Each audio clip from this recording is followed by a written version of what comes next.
Welcome to PreMath. In this video, we have got this rational equation. And our rational equation is 1 divided by A plus 1 divided by B plus 1 divided by C equals to 1 divided by 8. And now we are going to solve this equation for A values, B values, and C values. And bear in mind that A, B, and C are our positive integers.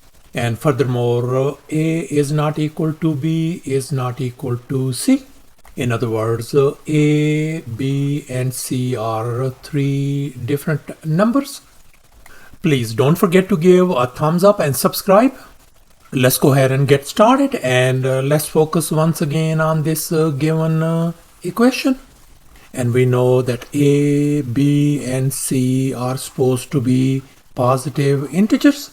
And moreover, A, B, and C are our distinct numbers. And if we add the reciprocal of these numbers, that's supposed to be 1 divided by 8.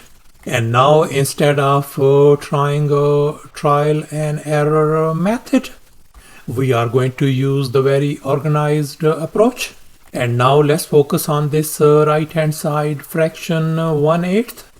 And we know 1 divided by 8, if we put it in terms of decimals, that is going to be equal to 0.125.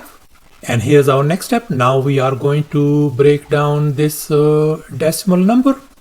I can write this one as 0.1, this number, and then plus 0.02, in other words, this number, and finally plus 0.005, this number.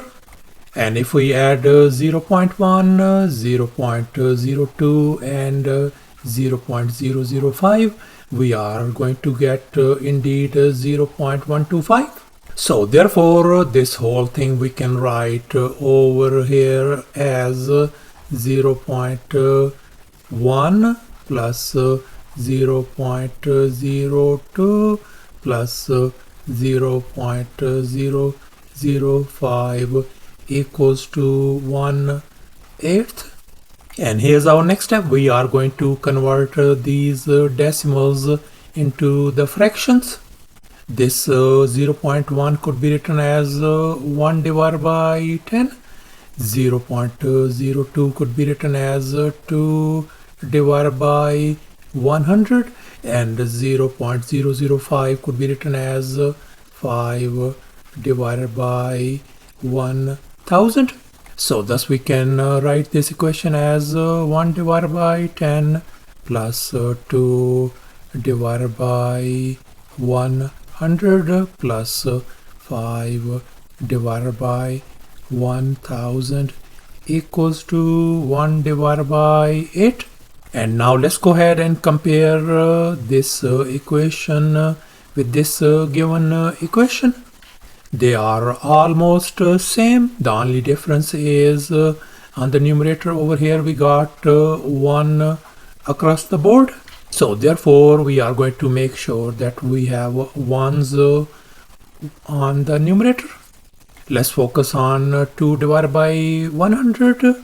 If we reduce, that is going to give us 1 divided by 50. And likewise, if we reduce 5 divided by 1000, that could be written as 1 divided by 200. So therefore we are ended up with 1 divided by 10 plus 1 divided by 50 plus 1 divided by 200 is equal to 1/8. And now we can easily compare these two equations. And here we can see A is 10, B is 50, and C is 200. And we can see 10, 50, and 200 are indeed positive integers.